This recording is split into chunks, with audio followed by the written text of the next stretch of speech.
J'ai plein d'appels pour des questions. Un moment, s'il vous plaît. Les questions de la réception. Ville de Granby, bonjour. Je veux effectuer des travaux chez moi et j'ai ouvert la page des permis en ligne, mais j'ai de la difficulté à m'y retrouver. On vous comprend. Bonne nouvelle, le plus dur, c'est de trouver la bonne page. Une fois sur le site web de la Ville, rendez-vous dans Menu, Services municipaux, Services de la planification et de l'aménagement du territoire, Accueil, Urbanisme, Permis et Certificats. Vous êtes à la bonne place. Vous allez voir les sections avec ou sans permis, permis et même une calculatrice pour déterminer le coût de votre permis. C'est aussi simple que ça. C'est pas mal plus simple que de monter une bibliothèque IKEA. D'accord, mais une fois au bon endroit, de quoi ai-je besoin pour faire ma demande? Ça dépend du type de demande. Une fois sur la page, vous allez voir des icônes pour chaque type de permis ou de certificat d'autorisation que vous pouvez demander. En dessous de chacune, vous allez avoir un bouton permis qui va vous amener à une page où on regroupe l'ensemble des informations requises sur les demandes, incluant les documents requis. En gros, il vous faut juste une copie numérique de vos plans et une carte de crédit pour pouvoir faire le paiement à la fin de la demande.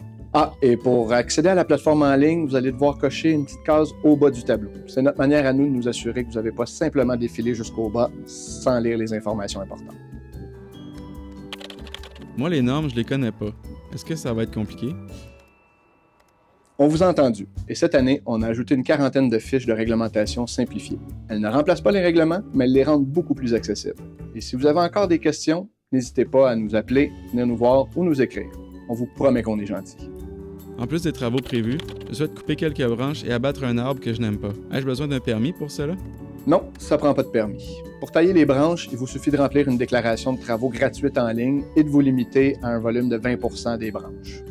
Pour abattre l'arbre, là c'est plus délicat. Vous pouvez l'abattre seulement pour une des raisons qui figurent à la déclaration de travaux. Autrement, vous devrez le conserver, même si vous regardez le travail. Quoi? Je ne peux pas faire ce que je veux avec mes arbres? C'est plus sévère qu'avant. En fait, non. La réglementation n'a pas changé. Ce qui est nouveau depuis septembre 2025, c'est la déclaration de travaux gratuite. Elle nous permet de mieux suivre ce qui se passe sur le territoire en lien avec la foresterie urbaine. En gros, on veut garder nos arbres en santé et nos citoyens aussi. Une dernière chose. J'ai entendu dire que le délai pour sécuriser ma piscine a été prolongé. Est-ce que c'est vrai? Oui, la ministre des Affaires municipales a annoncé son intention de repousser l'échéance du 30 septembre 2025 d'au moins un an. La Ville de Granby entend respecter cette intention, donc pas de constat ou d'amende d'ici là. Mais attention, ce report s'applique uniquement aux installations existantes avant 2011 qui ont perdu leur droit acquis dans la dernière version du règlement. Si c'est votre cas, vous avez un peu de répit. Par contre, vous pouvez quand même nous appeler pour vérifier vos options, valider si le report de l'échéance s'applique à votre situation ou même demander une inspection de courtoisie. Vous aurez alors tout entre les mains pour prendre une décision éclairée. Pour plus d'informations, visitez legranby.ca.